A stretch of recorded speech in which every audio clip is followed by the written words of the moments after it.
entrepreneurs, get ready because it's tax time. Okay, so it's not April 15th, but it's time for you to get ready for it. Plus, there's a new resource for small businesses in Prince George's County. But first, if you want to keep more money in your pocket than you give to Uncle Sam, you better stay right there because that's our topic for today. So get ready because it's time to level up. Build Prince George's is a proud sponsor of Level Up. Build Prince George's, strengthening diverse local and minority businesses 360 degrees. 5, 4, 3, 2, 1. Level up. Level up. Level up.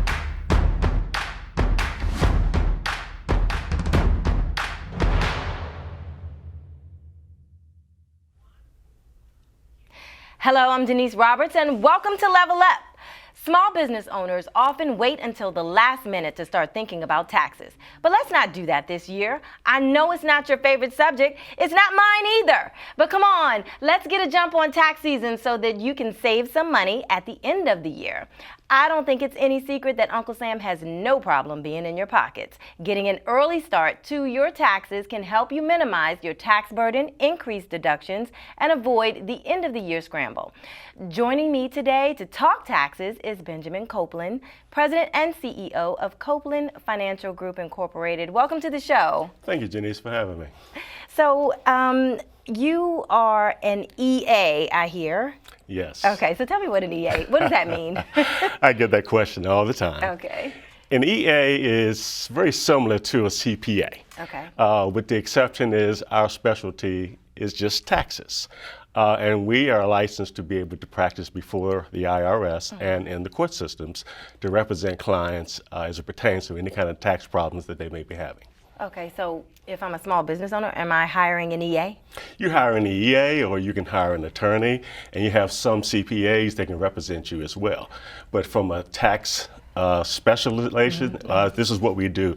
We teach taxations, and ironically, a lot of my clients are CPAs.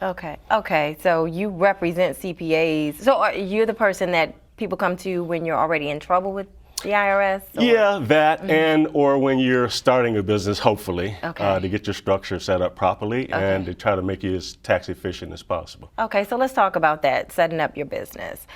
If I am a small business owner, what do I need to do in the beginning when it comes to my taxes and getting started? Well, when you're thinking about starting your business, that's the time you come to someone like myself or CPA, someone that specializes in taxes, to determine what the best structure is going to be for you. And there are several structures out there.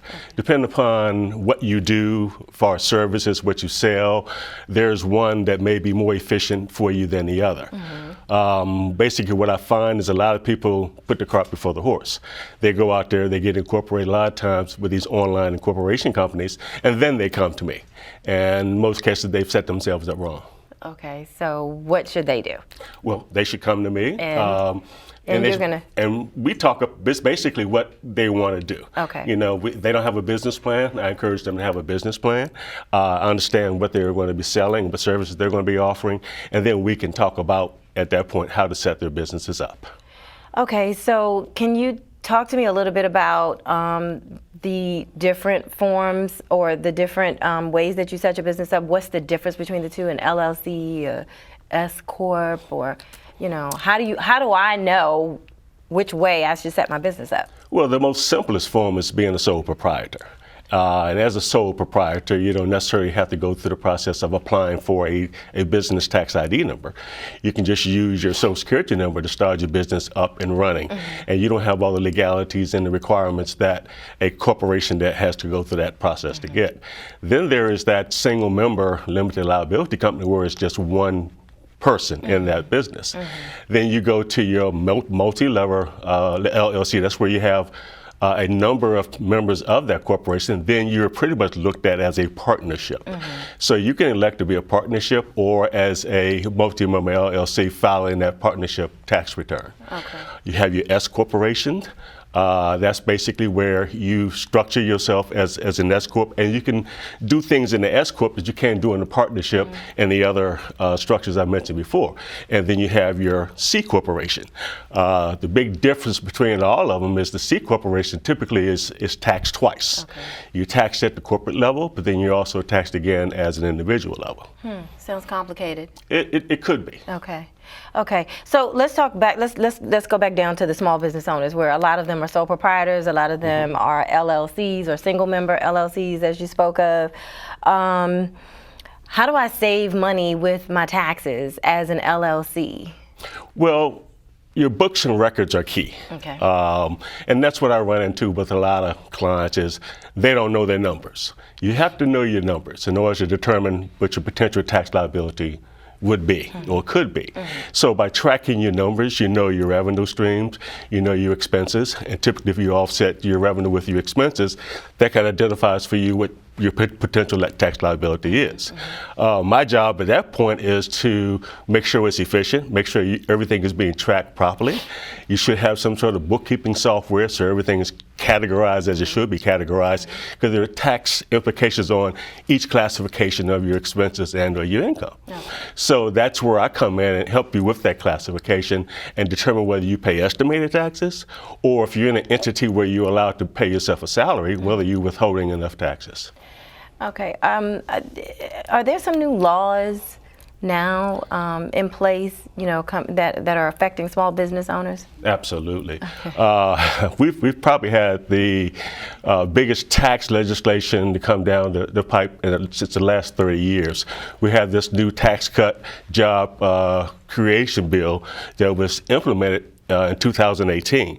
So part of it was phased in 2018. The second part is getting ready to get phased in for this year, 2019. Okay.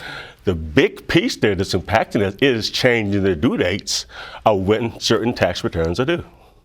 And that's what I ran into this year.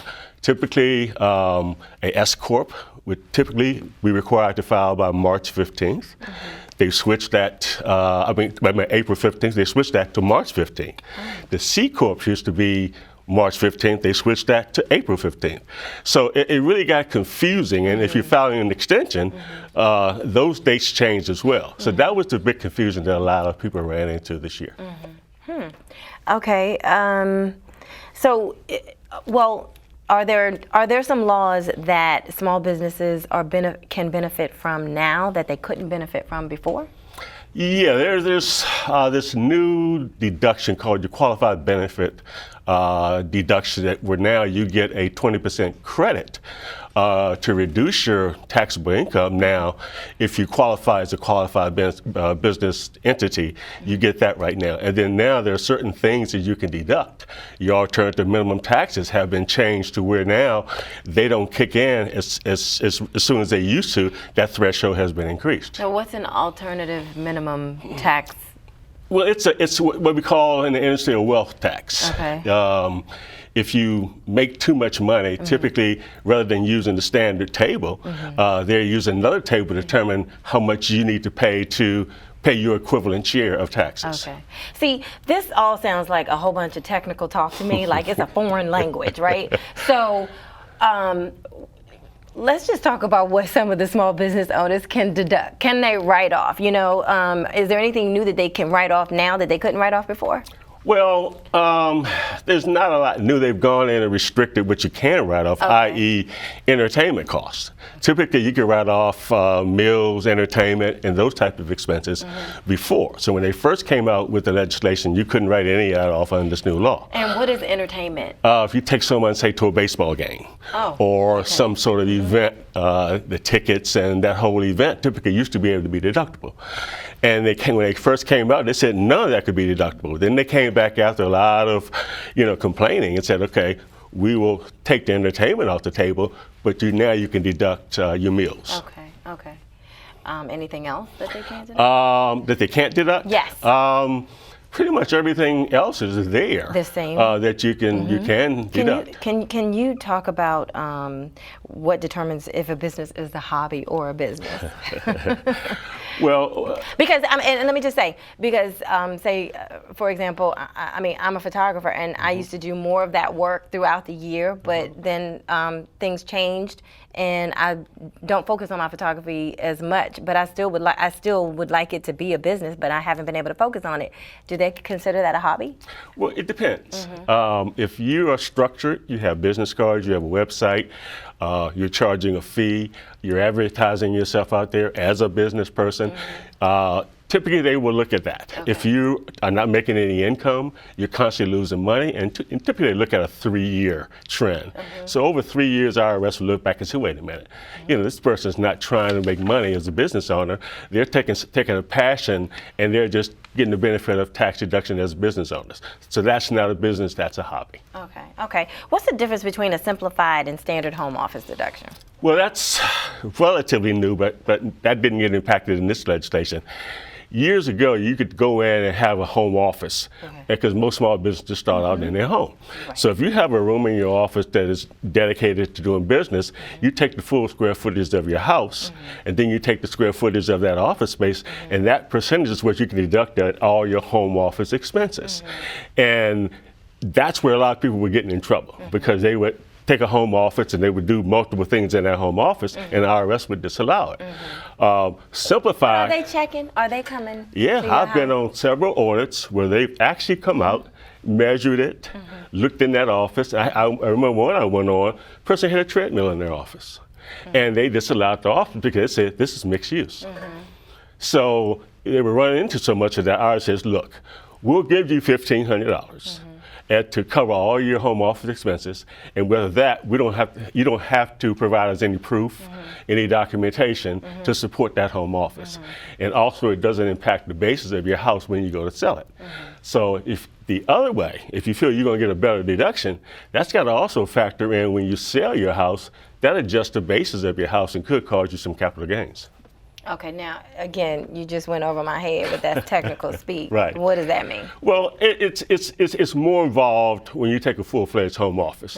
So I encourage a lot of my clients, and we're just talking about a couple of dollars here and there, to do the simplified version to keep their life simple. Right. If it's a major expense, then we go through the due diligence of giving that home office as long as they can justify it. So when you go sell your house, especially your primary residence, you get a $250,000 exclusion from what you pay for it versus what you sell it for. If you make part of it a business entity, then that gets carved out, and that could pretty much put you in that threshold to where you have to pay capital gains taxes. Okay. What about if I'm a business owner and I'm hiring contractors to do the work, how do I report that on my tax? Well, first of all, if you're going to hire someone to do, as a third party, to do some work for you, and you pay them more than $600, at the end of the year, you have to give them a 1099 miscellaneous. So first thing you do is you have to have them complete what we call a W-9. It's nothing more than an information form where you're getting their full name, their addresses, their tax ID numbers, and or their social security numbers, depending upon how they're structured. So at the end of the year, you report this to IRS because that forces them now to include this on their tax returns as income, but then you get to write it off as an expense item. Now, the thing with those forms, they have to be filed by January 31st of the year for it to qualify. After that, you could be assessed with late filing penalties. Benjamin Copeland, I want to thank you so much for coming on the show. I ran out of time, and we got to have you back on. This is like part 1 of taxes because it's so important, right? So I want to thank you for being here today. Thank you very much for having me. Okay. All right, stay right there because we'll be right back.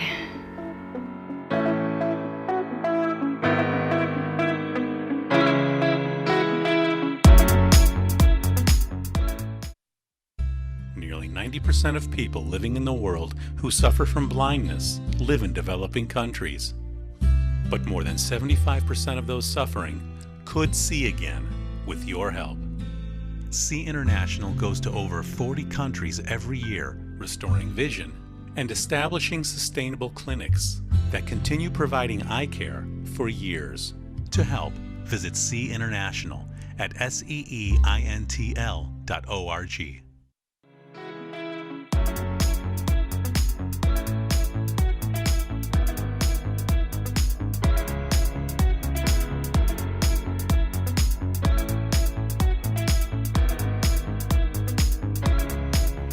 Welcome back to Level Up, and thank you for tuning in.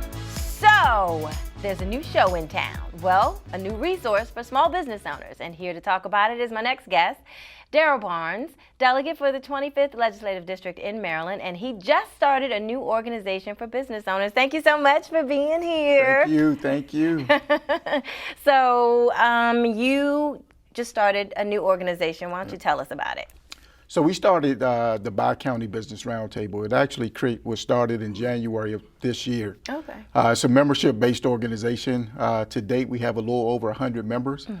So I think we're growing extremely fast, and we're doing some amazing things. So the Bi-County Business Roundtable is a microcosm of a chamber of commerce, if you will. Okay. So we do some of the same things, but a little different. Okay. Where we advocate for our small businesses. We help them with training, procurement opportunity, and financial wherewithal. So I'm excited about it. Okay. So, and you say bi-county. Right. So Bi-County is really a play on words. Okay. So Bi-County actually means two. Oh, right. So, wherever you are is that county and another county. Okay. So it's really just a play on words. So you're not. So we're not partnering with. You're not partnering with like Montgomery County. No, we do some things in Montgomery County. Okay. I know Charles County is asking us to come to Charles County. Okay. Because they really need help with their small businesses. Baltimore City is asking us to do some things down there. So Bi-County is just a multitude of counties that we're doing work in. Okay, and there are so many organizations out here that are helping businesses. Why did you feel the need to create this? Well, it was just as you just said. Right now, there is a need. If you look at Prince George's County alone, we're in the midst of an $8 billion economic growth. And a lot of these businesses are telling me, Delegate Barnes, I need help. I don't know how to get my certifications. I need help with my taxes. I need help with procurement opportunities, how to actually go after them. How do I staff up? So we concentrate on those small businesses, anywhere from $0 to $5 million a year is the group that we really focus in on. Okay, and that $5 million cap, say, even though you may not, give or take or what have you, the $5 million, is that still considered a small business? Yeah, Okay. and I'm not sure of the size standards anymore, Right. but for us, that's still a small business. Okay. Because even though you're maybe doing $5 million a year, you're still having some of the same struggles as a $200,000 a year business, and trying to meet payroll and some other things until you really start getting it together to move to that next level. Okay. And you just recently had a Women's Business Awards event hosted by the organization as well, right? Yeah. So talk that was about awesome. That. Yeah. I was there. Yeah. So we had over 200 plus women in the room. We recognized 18 powerful women in the county. And once we started doing the math, I didn't realize we had 18 powerful plus women in the county in positions of authority. So it was a great honor to be able to recognize them and highlight them for the wonderful things that they're doing and what they're contributing to Prince George's County. We recognize your boss, Aisha Brayboy, from the state's attorney's office. So I was excited about that and all the other women. But it just goes to show that we have some powerful women doing some wonderful things in the realm of business, right? So there's a lot of women business owners in Prince George's County that I just wanted to make sure that we recognize them. Okay. And now you've got, it looks like you've got a whole list of things, a calendar of things for the Legislative Black Caucus. Why don't you tell us a little bit about that? So I'm the chair of the Maryland Legislative Black Caucus. Every year we do an annual weekend just like the Congressional Black Caucus. Okay. So our weekend is coming up in November, so November 14th through the 16th. So that Thursday, November the 14th, is our annual prayer breakfast. Okay. So that's an opportunity where we bring in faith leaders and other folks to come in to talk about how do we start looking at church and state from a political standpoint. And then we do our workshops on that Friday down in Annapolis, where we bring in an eclectic group of presenters to talk about everything from affordable housing to veteran issues to you name it. We do that on Friday. So when you have those workshops, who is in the audience? Everyday residents, constituents. It's open to the public. So typically we average around 300 to 400 people that embark in Annapolis to take a part of those workshops because it's free. It's a lot of real good information that you can learn, glean from that. So it's a wonderful time. Yeah, yeah. And then you have a business component in that weekend. Correct. Right. So talk about that. Right. So the business component is an overview of where we are in the state. Last year we had Randall Pickett was our keynote speaker. Really? This year we're looking at either Michael Eric Dyson or Roland Martin. Oh, wow. So we're trying to get some heavy hitters to come in. Please invite me to that. Absolutely. Okay. So it's a fun time. Yeah. And we average around 300 guests that participate in our business over breakfast. Okay. And then that night is the gala itself, right? So it's a fun time. I give out awards to some of those legislators that are doing above and exceeding all things. So that weekend is impactful. Okay. So how does the caucus help or function within the entire delegation? And how are you, and what is it that what is it that the caucus, how is it that the caucus works on behalf of businesses? Right, so right now there are 58 members of the Maryland Legislative Black Caucus. We're the largest caucus in the union. Okay. There's 46 in the House and 12 in the Senate. So when you start talking about just legislation as a whole, it only takes 71 votes to get a bill passed. Okay. So we control 46 of those votes, a third of the votes in the House. So everything that passes should have the stamp of the Legislative Black Caucus on it. Okay. So now when you start talking about crafting legislation as it relates to small businesses or businesses in general, we want to make sure that the caucus is business friendly to start looking at things that affect our communities and our businesses, and we're moving in that direction. Okay. Okay. So, can you talk a little bit about what you may have been able to accomplish from the session of 2019, and then maybe a little bit about what may be on the agenda for the upcoming Yeah. session? So when you start talking about businesses, we passed a bill that affects every business in the state of Maryland, and that was Fight for 15. Which raised minimum wage to $15 an hour. Awesome. So whether you're a small business or a large business, somebody is going to be impacted by that $15 minimum wage hike. So that was a heavy lift. So you increased it to $15. Now some businesses would oppose that, right? Sure. Did oppose that, right? Sure. But so why was it important to move forward? Well, you have to look at the cost of living index and how people are struggling. To afford a one-bedroom apartment, it costs you almost $30,000 a year. So if you're making $7 an hour minimum wage or $10 an hour, there's no way in the world you can afford that. That's why most families are living paycheck to paycheck, working 2 and 3 jobs. So we felt it important that we have to get with the times and at least increase minimum wage to $15 an hour to at least give folks a fighting chance to survive. Okay. And what? Okay. So I'm sorry to interrupt you. You were talking about some more of your successes from the. Yeah. So I think there was a whole lot. So I think as we move into 2020, Yes. that we have a new Speaker of the House. She has already indicated that House Bill 1 will be a $2.2 billion school construction bill. House Bill 2 will be the Kerwin Commission bill, in which we're figuring out how do we fund a $10 billion Kerwin Commission. And then as chair of the Black Caucus, I'm trying to figure out how are we going to settle this HBCU lawsuit, right? So that's another big ticket item. And then we also know that all economists are saying that in the next year and a half, we're going into a recession. Right. So if you start looking at. And I don't understand that because, you mentioned earlier, we are up. We're, with the economy, but the recession, doesn't that sound conflicting? No.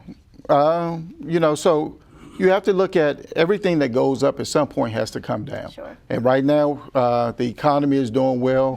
The job unemployment rate is doing well.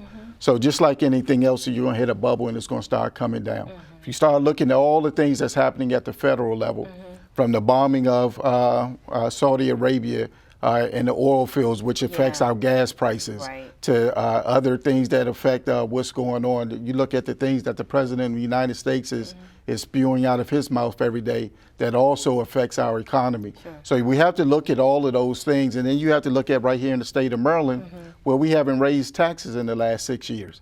right? So, we talk about roads and bridges and infrastructure and affordable housing and education. There's always a cost to those things, right? So we have to figure out how do we pay for those things, but yet alone the impact that could happen from it. And we're prepared for it though, right? We're getting there. Yep. Yeah. Delegate Barnes, thank you so much for being on the show. Absolutely. It's so good to have you here. Okay. I'm excited. All right. Don't go away because Level Up will be right back.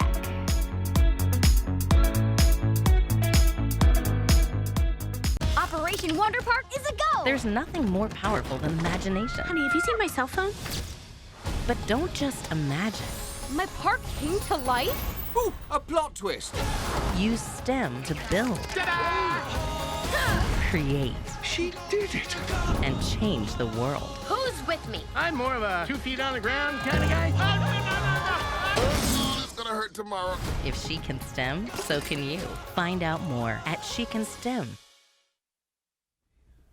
One of the simplest ways to reduce your income tax bill is to ensure you're claiming all of the tax deductions available to your small business.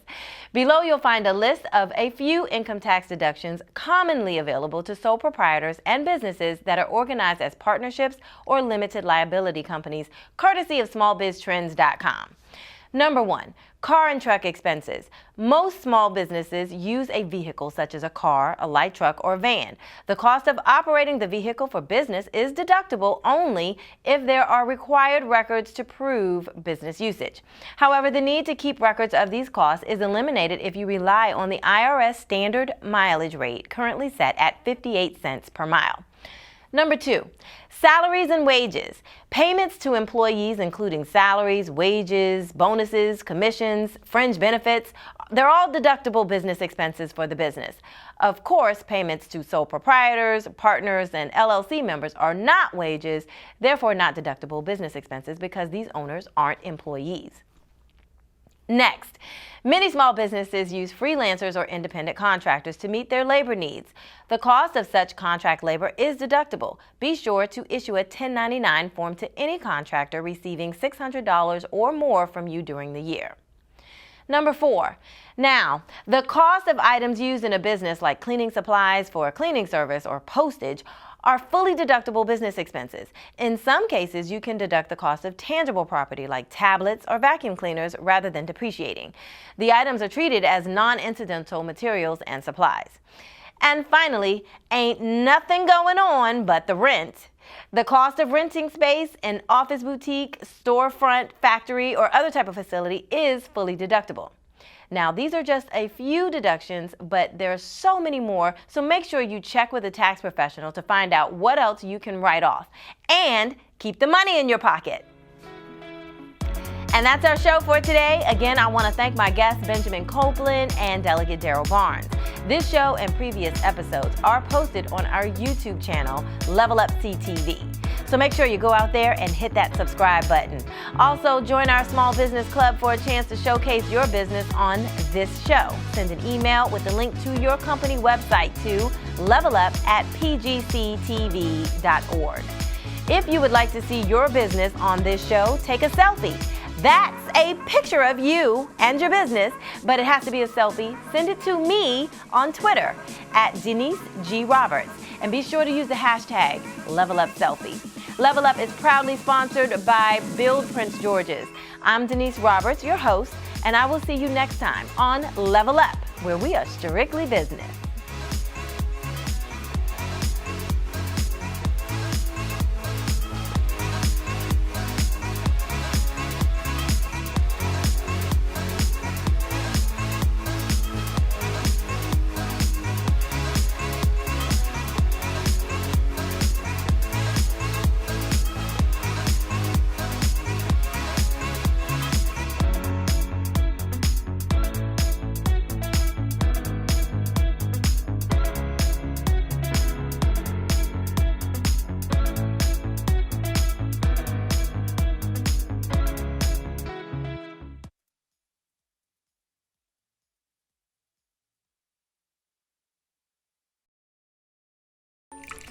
I just remembered it's election day. Are you going to vote?